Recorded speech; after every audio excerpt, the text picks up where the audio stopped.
빌립보서 강의 빌립보서 3장 12번째 시간이죠. 3장 9절부터 14절 11절까지 보도록 하겠습니다. 9절부터 11절. 또 그 안에서 발견되고자 함이니 나의 의는 율법에서 나온 것이 아니요 그리스도를 믿음으로 말미암아 나온 것이니 곧 믿음에 의해서 하나님께로부터 나온 의라. 이는 내가 그를 알고 그의 부활의 능력과 그의 고난의 교제를 알아 그의 죽음의 본을 따르려 함이며 어떻게 해서든지 죽은 자들의 부활에 이르려는 것이라.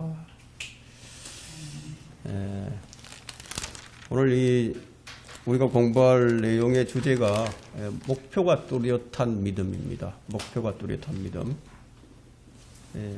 이 11절에 보니까 어떻게 해서든지 죽은 자들의 부활에 이르는 것이라 이렇게 말씀하고 있는데, 죽음의 본을 따르기 위해서는 꼭 필요한 세 가지 요소들이 있습니다. 오늘 그것에 관해서 살펴보고자 합니다. 바울은 이제 3장 8절에서 나의 주를 아는 지식이 가장 고상하다고 했죠. 그리스도인이 되기 전에 자기가 자랑했던 모든 것들을 이제는 이제 해로 여길 수밖에 없게 되었다. 그리고 이제 9절에서 그 지식이 왜 고상한지 그 고상한 이유를 지금 밝혀주고 있습니다.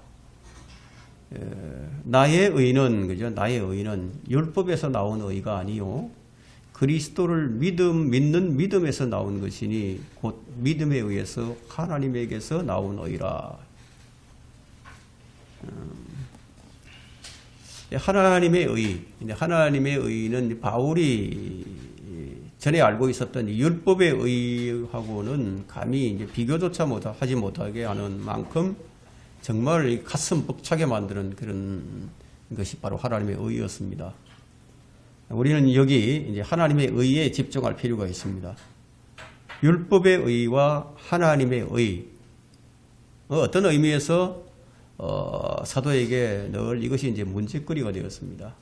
왜냐하면 의는 우리가 하나님 앞에서 어떻게 설 수 있느냐 하는 그런 질문과 관련되어 있기 때문입니다.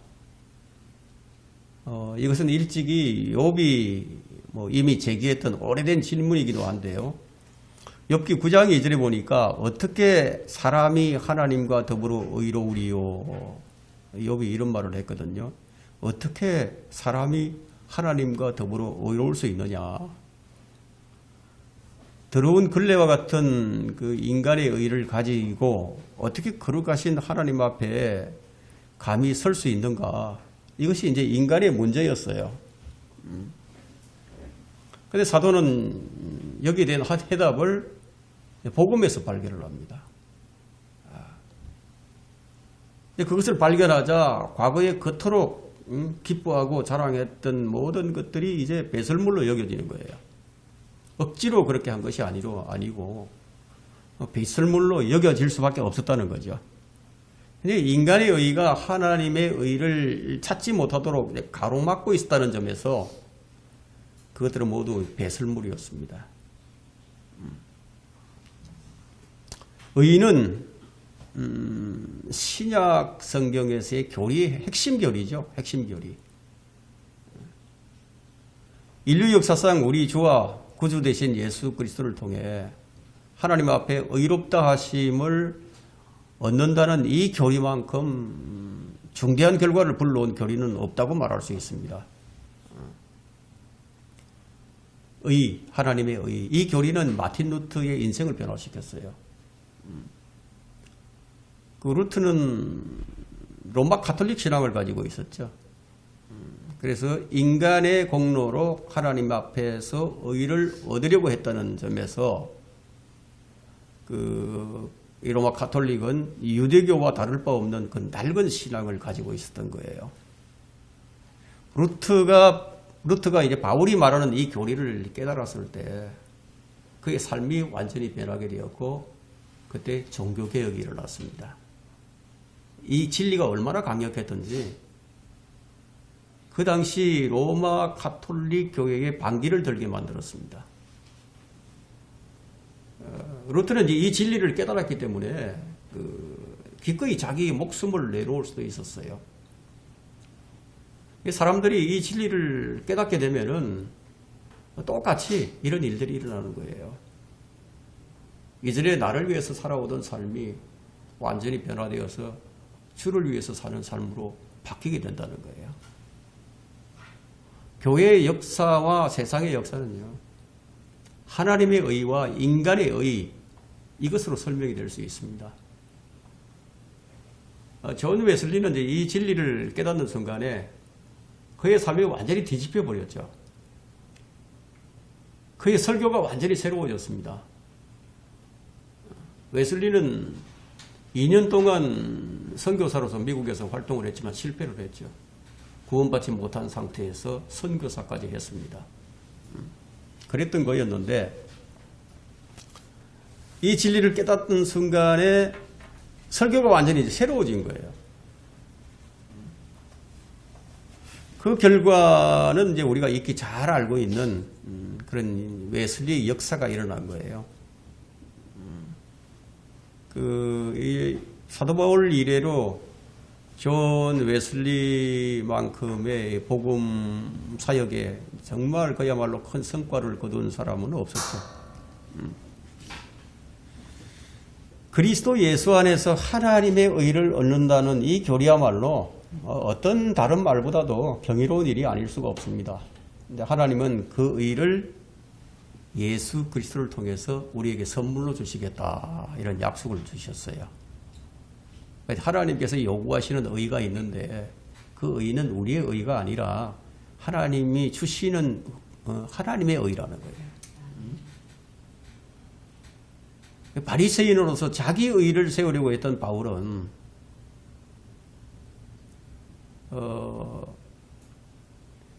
이제 하나님이 그 의를 거저 주신다는 사실을 깨달았던 거예요. 자기가 무엇을 해서 얻으려고 했던 것이었는데 하나님께서 그냥 값없이 주신다는 것을 이제 깨달았어요. 무슨 짓을 해서라도 우리 힘으로는 하나님의 의를 이룰 수가 없죠. 우리가 믿음으로 그리스도와 하나가 될 때, 그때 어떤 일이 일어납니까? 그리스도와 하나가 된다는 것은 그리스도의 모든 것이 내 것이 된다는 것이죠. 왜냐하면 하나이기 때문에. 믿음에 의해서 하나님으로부터 나온 의, 나의 주를 아는 지식이 가장 고상하게 된 것은 바로 이 의 때문이었다는 거예요. 이 본문 전체의 목적이 무엇입니까? 본문 전체의 목적은 주 예수 그리스도가 이미 이루어 놓으신 일 외에 다른 어떤 것을 기독교 신앙에 덧붙이려고 하는 그런 온갖 유형의 종교를 고발하고자 하는 그런 목적이었습니다. 왜냐하면 인간의 의가 기독교 신앙을 이제 부패시키기 때문이에요.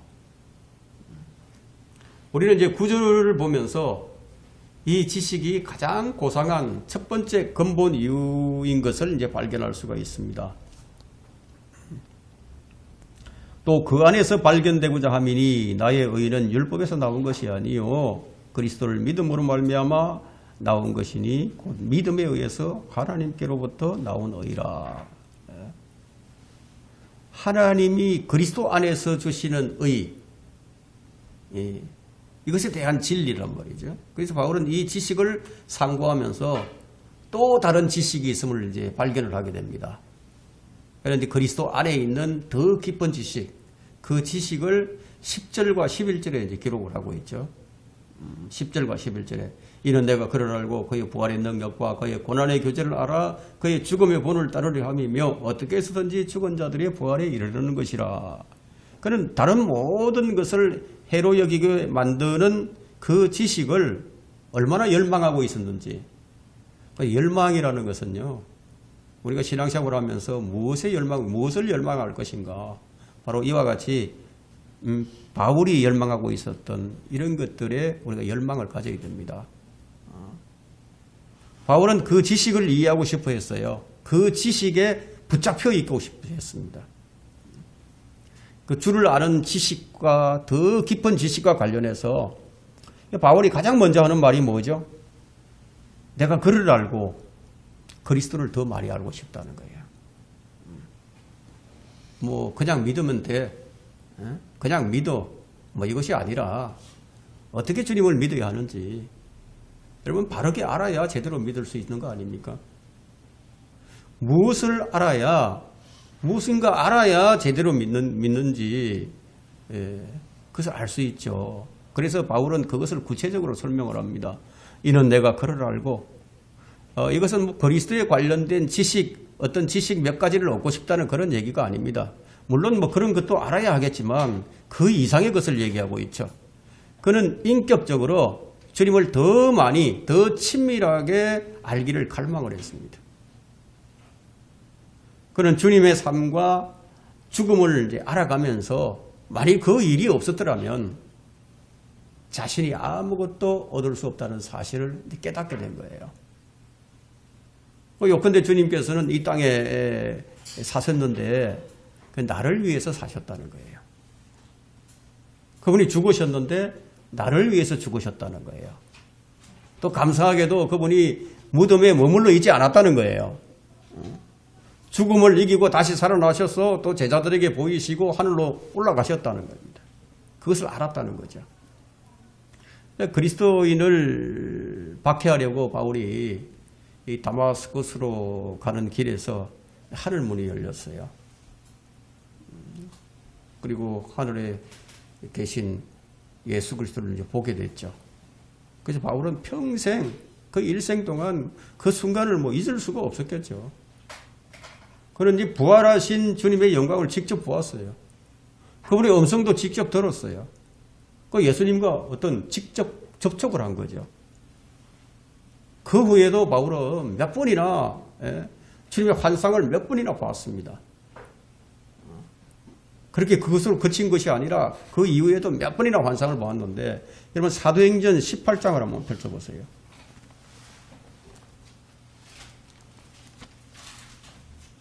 사도행전 18장 9절과 10절 한번 보세요.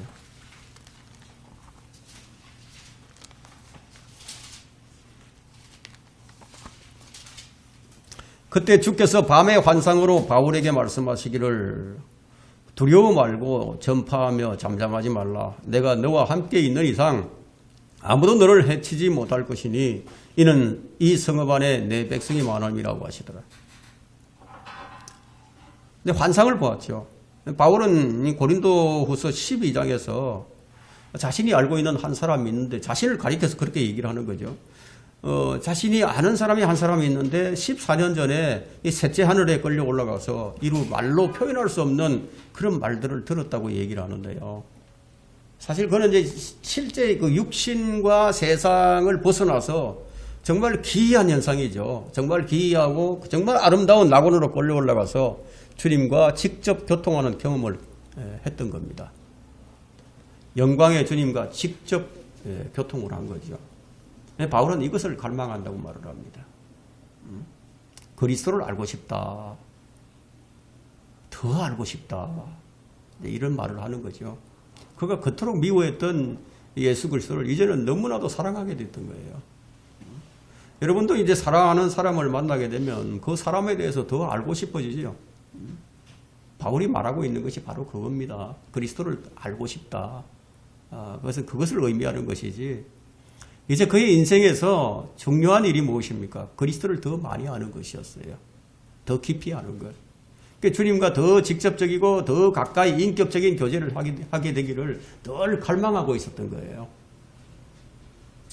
이것은 뭐 사도 바울에게만 해당되는 그런 일이 아니라 우리 자신들에게도 그대로 적용되는 이야기입니다. 그러나 우리가 이제 바울처럼 주님을 보기는 어렵죠. 그것은 바울만의 독특한 어떤 경험이었어요. 그러면 우리가 해야 할 경험은 무엇입니까?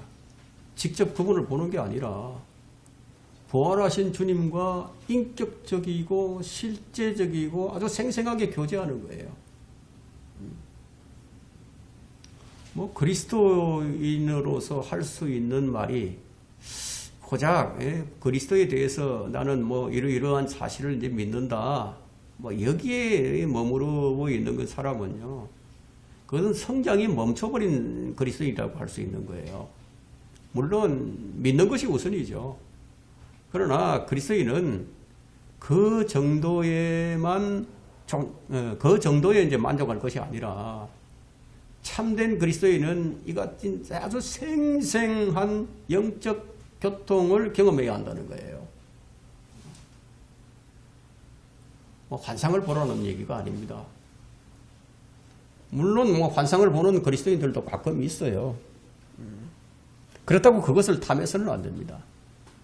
우리가 갈망해야 하는 것은 주님과 인격적인 이 교류예요. 교제, 교통하는 거죠.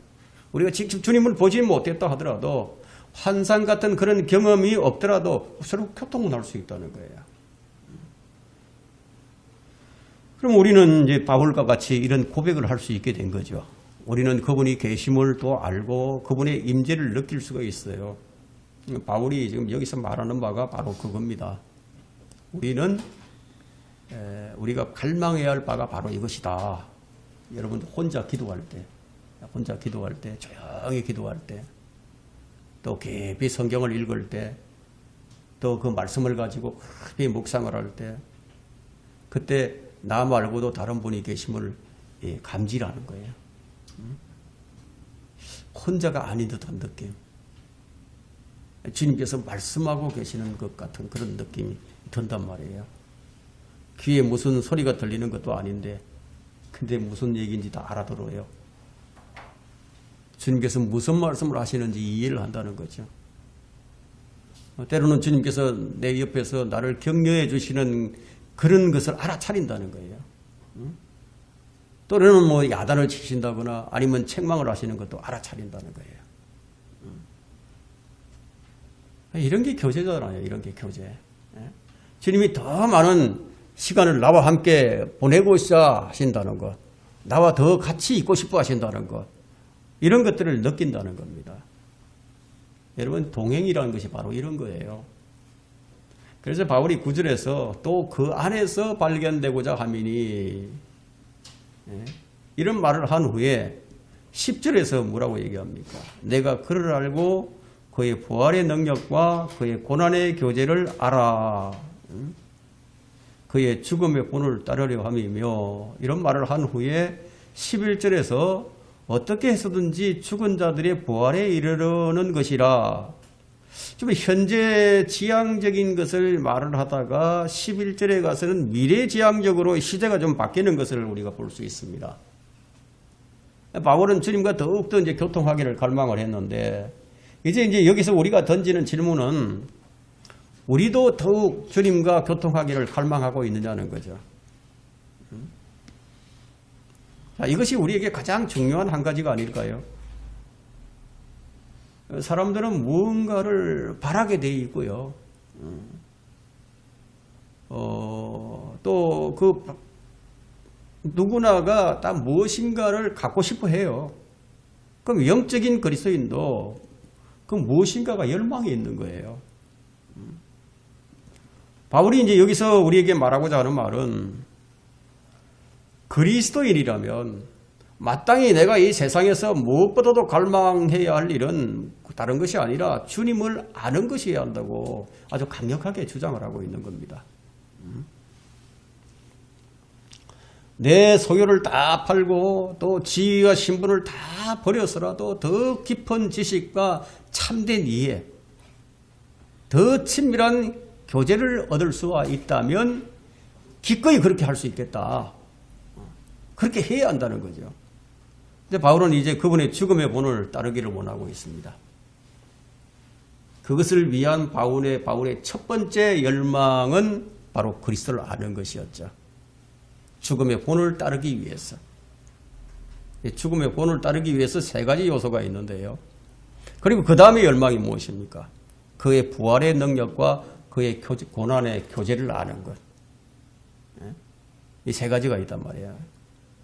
그의 죽음의 본을 따르려고 하기 위해서는 그렇게 해야 한다는 거죠. 순서가 있는 거죠. 그의 죽음의 본을 따르려고 한다면 먼저 알아야 한다는 거죠. 내가 그를 알고 내가 주를 알고 그의 부활의 능력을 알고 그의 고난의 교제를 알아야만 그의 죽음의 본을 따를 수가 있다. 그냥 무조건 따르려고 한다고 해서 따라지는 것이 아니라는 거예요. 그리스도 안에 있는 사람은 반드시 이것을 알아야 됩니다. 자, 우리는 그리스도를 따르는 사람들입니다. 뭐 사람을 따르는 자들이 아니라 우리는 예수 그리스도를 따르는 사람들이에요. 그러면 그리스도를 얻기 위해서, 그리스도를 알기 위해서 뭔가 버려야 할 것이 참 많이 있습니다. 그것은 무엇보다도 바울이 여기서 제시하는 것은 자기의 의라는 거예요. 자기의 의. 그래서 바울이 즐겨 사용하는 그런 표현이 있는데, 그리스도 안에서, 주 안에서, 성령 안에서, 이게 바울이 가장 좋아했던 표현이에요. 그의 서신을 보게 되면 그야말로 단골 메뉴로 등장하는 것이 바로 이런 표현입니다. 그리스도 안에서, 주 안에서, 성령 안에서. 그리스도인은 그리스도 안에 있는 사람들입니다.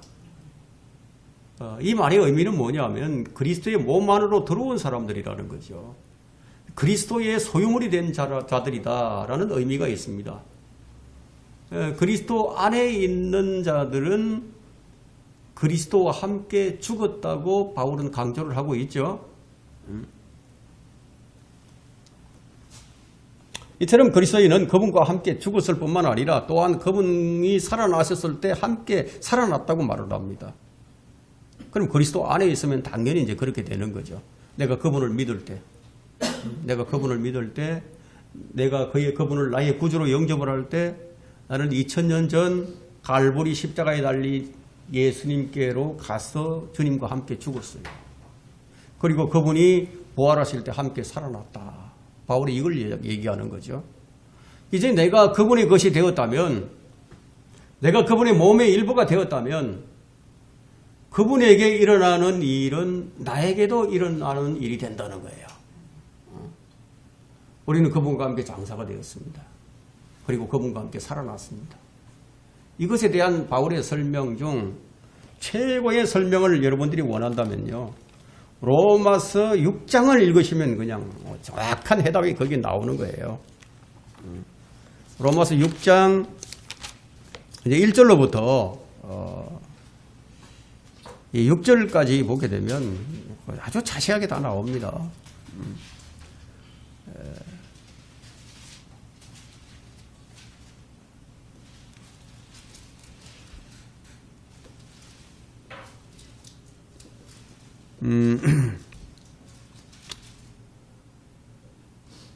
한번 1절부터 볼까요? 그런즉 우리가 무슨 말을 하리요? 은혜가 넘치게 하려고 죄에 거하겠느냐? 결코 그럴 수 없느니라. 죄에게 죽은 우리가 어떻게 더 이상 그 가운데 살겠느냐? 예수 그리스도 안으로 침례받은 우리가 그의 죽으심 안으로 침례받은 것을 알지 못하느냐? 그러므로 우리가 죽음 안으로 침례를 받아 그와 함께 장사되었으니 이는 아버지의 영광으로 인하여 그리스도께서 죽은 자들로부터 일으켜지심과 같이 우리도 또한 생명의 새로운 가운데서 행하게 하려 함이니라. 만일 우리가 그의 죽으심의 모양으로 함께 심겨졌다면 또한 그의 부활하심의 모양과 같이 되리라. 우리가 이것을 아나니 곧 우리 옛사람이 그와 함께 십자가에 못 박힌 것은 죄의 몸을 멸하여 더 이상 우리가 죄에게 종노릇하지 않게 하기 위함이라.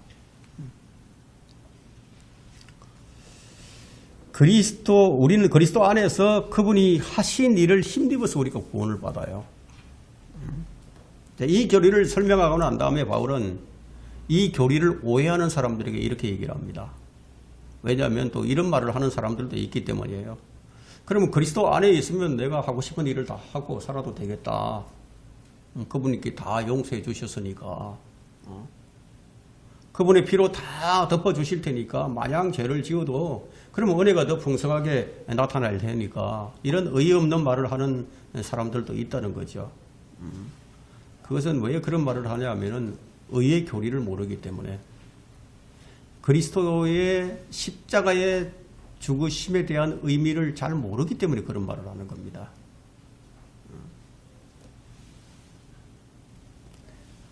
그런즉 우리가 무슨 말을 하리요? 은혜가 넘치게 하려고 죄에 거하겠느냐? 결코 그럴 수 없느니라. 그럴 수 없다고 얘기하죠. 죄에게 죽은 우리가 어떻게 더 이상 그 가운데 살겠느냐? 말하자면 너희가 새 생명을 얻었으니까, 그러니 이제는 이제 그분과 함께 부활의 삶을 살아야 하지 않겠느냐? 부활의 능력을 안다는 것이 바로 이것을 두고 하는 얘기예요. 부활의 능력. 정말 믿음으로 의롭게 되는 그런 교리를 아는 자들은 정말 안다면요, 이른바 도덕 폐기론에 빠질 염려는 없습니다. 양심이 확실하게 살아있으니까 선악의 구별이 아주 뚜렷해지죠. 그리스도를 더 알고자 하는 열망, 그리스도의 모든 것을 알고 싶어 하는 거예요. 어떻게 인간이 예수 그리스도가 살았던 삶을 살 수 있겠느냐? 그건 정말 말도 안 된다. 그건 불가능한 일이다. 그런 사람들이 있다면 여러분들은 그런 사람들에게 어떻게 답변을 하시겠습니까? 그럴 때 내놓을 수 있는 대답이 뭐냐?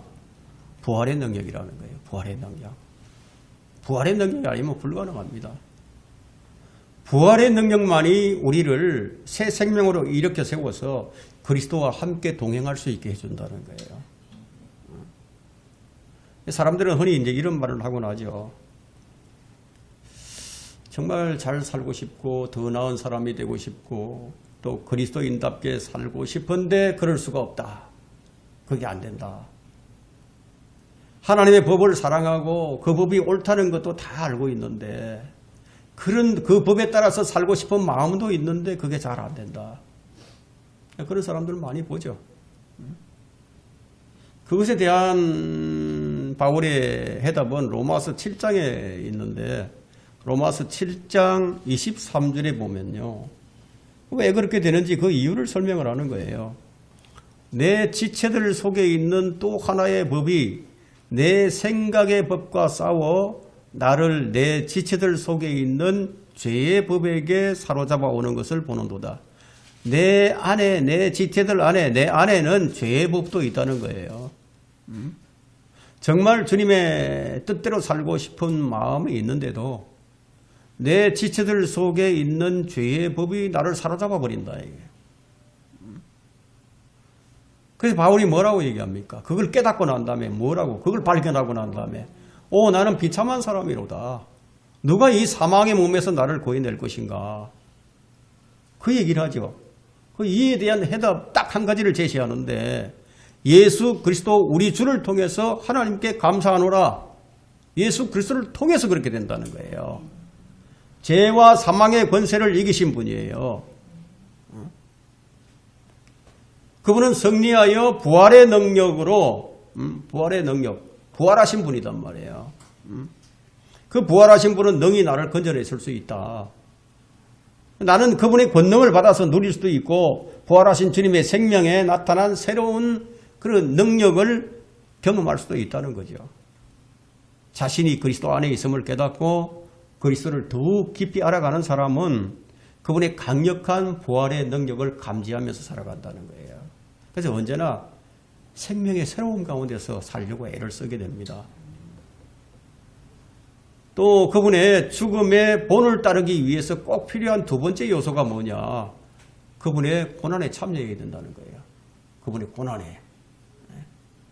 여기서 이제 안다는 것은 참여한다는 그런 뜻이 있습니다. 성경에서 안다는 것은 바로 이제 경험을 얘기하는 건데요. 창세기에서 이제 첫 번째로 아담이 그의 아내를 알았다. 그의 아내를 알았다. 그의 아내를 알아서 아들을 낳았다. 아들을 낳았다. 이때 첫 번째 안다는 말이 쓰였어요. 예수님의 모친 마리아가 가브리엘 천사에게 하는 말이에요. 내가 남자를 모르는데 어떻게 아이를 낳을 수 있겠느냐. 여기서 안다는 그런 말이 쓰였어요. 자, 이런 말을 볼 때 안다는 것은 경험인 것을 알 수 있죠. 바울은 왜 부활에 관하여 이야기를 하다가 다시 그리스도의 고난을 지금 첨가시키고 있죠. 부활에 관해서 얘기를 하다가 고난을 지금 여기서 첨가시킨다 이거예요. 그래서 그리스도의 고난을 통해서 그리스도께서도 고난을 통해서 영광으로 들어가셨기 때문이에요. 그래서 바울은 이제 고난 속에서 힘들어하던 그 디모데에게 편지를 하기를 디모데후서 3장 12절에서 실로 그리스도 안에서 경건하게 살고자 하는 모든 사람은 박해를 받을 것이다. 이 그리스도인이 당하는 이 고난은 필연이라는 거예요. 필연. 그리스도인으로서 합당한 삶을 살게 되면 반드시 고난을 받는다. 생각을 해보세요. 우리 주님이 가신 길을 우리가 어찌 따르지 않을 수 있겠습니까? 주인이 가는 길을 종이 어찌 따르지 않을 수 있겠습니까? 바울이 지금 말하는 것이 바로 이것이에요. 주님은 우리의 슬픔과 질고를 아시는 분이시죠. 그분께서 이 세상을 어떻게 보셨습니까? 아버지 하나님께서 만드신 세계를 인간이 어떻게 망쳐놓았는지 그것을 보시면서 주님은 영의 고통을 느끼셨어요. 그 추하고 죄로 인해서 추하고 더러운 모습을 보면서 그분께서는 아픔과 슬픔을 느끼셨습니다. 주님과 함께 가는 사람 역시 죄를 보게 되면 아픔을 느끼게 돼 있어요. 여러분 이 세상의 죄를 보면서 어떤 고통을 느끼고 있습니까? 주님은 아픔과 슬픔을 느끼셨고 거기다가 무거운 부담감까지 느끼셨어요. 바울은 이러한 주님의 고난에 참여하고 싶다고 지금 말을 하는 겁니다. 주님은 진리 때문에 배척을 받으셨죠. 주님이 진리시기 때문에. 주님이 세상의 빛이시기 때문에. 세상의 어두움이 주님을 미워하고 주님을 박해를 했어요. 그러면 주님을 따르고자 한다면은 역시 주님이 당하신 고난을 겪게 되어 있다는 거죠. 주님께서 이런 말씀을 하셨죠. 너희가 세상에서 환난을 당할 것이나 너희가 세상에서 환난을 당할 것이다. 그렇다면 고난이라는 것이 우리에게 정해져 있는 거예요. 그리스도인에게 고난이 없을 수 없어요. 반드시 있습니다. 주님이 세상에서 당하신 고난을 어느 정도 당하고 있는 사람은 그 자신이 지금 그런 삶을 살아가고 있다는 것을 이제 확인할 수가 있죠. 그 다음으로 이제 바울이 이제 하는 얘기가 주님이 남겨놓으신 죽음의 본을 따르고 싶다. 주님이 남겨놓으신 그 죽음의 본을 따르겠다. 이것은 어떤 말씀입니까? 기꺼이 자신의 목숨을 내놓겠다는 얘기죠.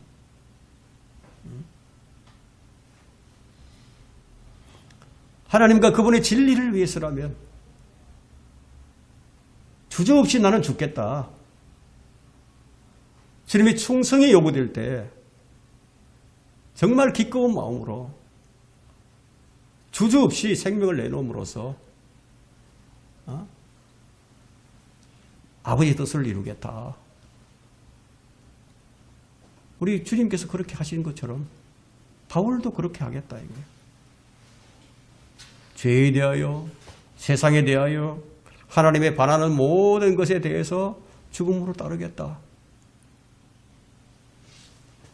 주님이 그러하셨듯이 자신도 기꺼이 주님의 죽음의 본을 따르겠다. 이것이 바울의 신앙 고백이었습니다. 그래서 바울은 주님을 따르는 길에 이 세 단계의 과정을 제시한 거죠. 그 과정이 바로 주님을 알고, 그리고 그분의 부활의 능력을 알고, 그리고 그분의 고난의 교제를 아는 것이었다. 이게. 마지막으로 바울의 궁극적인 열망은요, 그리스도와 영광을 함께하는 것이었어요. 그것이 이제 11절이죠. 이건 이제 미래의 사건인데 어떻게 해서든지 죽은 자들의 부활에 이르려는 것이라.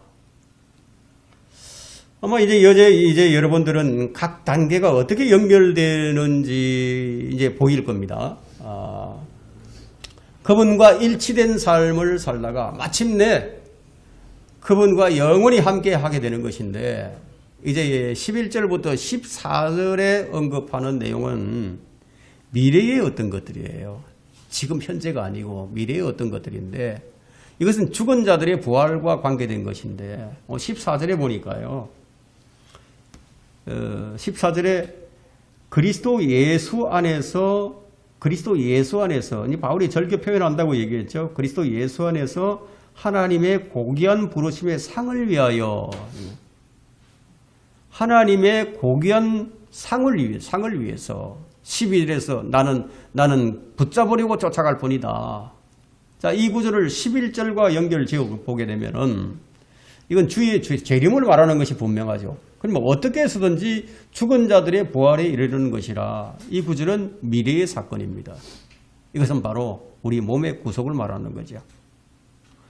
주님의 죽음과 주님의 몸과 같은 몸을 입는 것에 관해서는 여러분 고린도전서 15장 부활장에서 잘 설명하고 있습니다. 육신의 타고난 몸에서 영적인 몸으로 일으켜진다는 것. 그럼 부활이 없다면 그럼 우리의 믿음은 헛것이죠. 부활이 없다면 우리는 이 세상에서 가장 비참한 사람이 되고 맙니다. 모든 그리스도인은 마침내 부활해서 죄에서 완전히 해방될 날을 고대하고 있습니다. 놀랍게도 그런 부활이 있을 것이라는 거죠. 그리스도인이 분명하다면 그런 부활을 분명히 경험하게 될 겁니다. 그때는요, 악한 생각, 악한 상상도 전부 다 사라집니다. 우리는 죄와 잘못으로 얼룩지지 않는 모습, 점도 없고 흠도 없는 모습으로 나타나게 될 것이라는 거죠. 하나님께서도 우리에게서 점도 찾을 수 없고 흠도 찾을 수 없는 그런 상태로 변화된다. 말하자면 우리는 하나님처럼 그냥 영화롭고 완전해진다는 거죠. 바울은 지금 부활에 관해서 빌립보서 3장 마지막 절에서 이렇게 정리를 합니다. 그가 만물을 자신에게 복종시키는 그 능력의 역사로 인하여 우리의 천한 몸을 그분의 영광스러운 몸과 같이 변모시키시리라. 아멘이죠. 정말 아멘이죠. 주님께서 우리를 이렇게 해주신다는 거예요. 이처럼 우리의 영과 혼뿐만 아니라 몸도 죄에서 벗어날 날이 다가오고 있다는 겁니다. 그날이 되면은 불완전한 구석이 한 군데도 없게 된다는 거예요. 이 몸은요, 아담이 처음에 입었던 그 몸하고는 비교가 안 되는 몸이에요. 차원이 다른 몸입니다. 우리 새로운 영광의 몸을 입게 됩니다. 주님과 똑같은 형상으로 변모될 것이다. 요한이 이렇게 얘기를 하죠. 요한일서 3장 2절에서 사랑하는 자들아 이제는 우리가 하나님의 아들들이라. 우리가 어떻게 될 것인지 아직 나타나지는 아니하였으나 그가 나타나면 우리가 그와 같이 되리라는 것을 아노니 이는 우리가 그분 그대로 그분의 얼굴을 볼 것이기 때문이래. 바울은 무엇보다도 바로 이날 장차 영광스러운 날을 지금 고대하고 있었던 겁니다. 그리스도 안에 있는 모든 자는 분명히 그와 같은 영광을 얻게 될 겁니다. 이 사실을 알면 알수록 바울처럼 날마다 기다리면서 다른 모든 것들은 하찮은 쓰레기처럼 보이게 되는 거예요. 그러한 영광을 바라보고 있는 자의 눈에 이 세상 것들이 들어올 수 있겠습니까? 이 세상 것들이 뭐 그리 대단해 보이겠습니까? 어떻게 해서든지 죽은 자들의 부활에 이르기를 바란다. 그 영광에 들어가기를 열망하게 되겠죠. 바울이 이루고자 했던 부활에 관해서 다음 시간에 좀 더 구체적으로 살펴보도록 하겠습니다. 더 좋은 부활이 우리에게 있기 때문입니다. 오늘 여기까지 합니다.